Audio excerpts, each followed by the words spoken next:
এক যুগ পেরিয়ে গেলেও নারায়ণগঞ্জের আলোচিত ৭ খুনের বিচার শেষ হয়নি। নৃশংস হত্যাকাণ্ডের ৪ বছরের মধ্যে নিম্ন আদালত ও হাইকোর্টের রায়ে কিছুটা আশার আলো দেখা গেলেও ৮ বছর ধরে থেমে আছে পরবর্তী বিচার কার্যক্রম। হতাশায় স্বজন হারানো ৭ পরিবারের সদস্যরা। নারায়ণগঞ্জ প্রতিনিধি হাসান মজুমদার বাবলুর পাঠানো তথ্য ছবি নিয়ে ডেস্ক রিপোর্ট। ২০১৪ সালের ২৭ এপ্রিল ঢাকা নারায়ণগঞ্জ লিংক রোডে অপহরণের শিকার হন নারায়ণগঞ্জ সিটি কর্পোরেশনের তখনকার প্যানেল মেয়র নজরুল ইসলাম, আইনজীবী চন্দন সরকার ও তার গাড়ি চালক ইব্রাহিম, মনিরুজ্জামান স্বপন ও তার ড্রাইভার জাহাঙ্গীর আলম, তাজুল ইসলাম এবং সিরাজুল ইসলাম লিটন। ৩০ এপ্রিল শীতলক্ষ্যা নদীতে ভেসে ওঠে তাদের পেট কাটা ইট বাঁধা মৃতদেহ।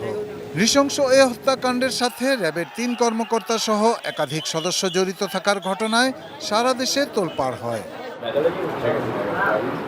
এই ঘটনায় ২টি মামলার বাদী নিহত প্যানেল মেয়র নজরুল ইসলামের স্ত্রী সেলিনা ইসলাম বিউটি এবং চন্দন সরকারের জামাতা বিজয় কুমার পাল। ২০১৭ সালের ১৬ জানুয়ারি নারায়ণগঞ্জ জেলা ও দায়রা জজ আদালত সাবেক কাউন্সিলর নূর হোসেন, র্যাব ১১-র তৎকালীন অধিনায়ক লেফটেন্যান্ট কর্নেল তারেক সাঈদ, অপর ২ কর্মকর্তা major Arif, lieutenant commander Rana সহ ২৬ জনের মৃত্যুদণ্ডাদেশ দেন। ২০১৮ সালের আগস্টে হাইকোর্ট ১৫ আসামির মৃত্যুদণ্ড বহাল রেখে অন্যদের বিভিন্ন মেয়াদে কারাদণ্ড দেন। এ রায়ের পর আসামিরা আপিল করলে তা এখনও নিষ্পত্তি হয়নি। একদিকে বিচার না পাওয়ার কষ্ট, অন্যদিকে নানা রকম হুমকির মধ্যে থাকতে হচ্ছে নিহতদের পরিবারকে।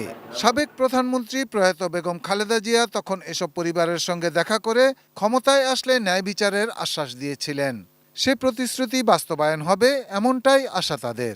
এখন আমরা আশাবাদী যে ওনার ছেলে, আমরা তার উপরে অনেক আশাবাদী, উনি যাতে তার মার ওয়াদাটা রাখে। এখনো তাদের ফাঁসির রায় এখনো শুনতেছি না কেন? কিসের জন্য এই হত্যাকাণ্ডটা এত আলোচিত একটা হত্যাকাণ্ড এত সময় ধরে আপিল বিভাগে চলে আছে?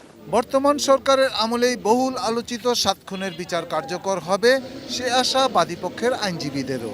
অ্যাটর্নি জেনারেলের অফিসে যোগাযোগ করেছি, আশা করি খুব দ্রুত তার সাথে এখন আমরা এটা নিষ্পত্তি করতে পারবো।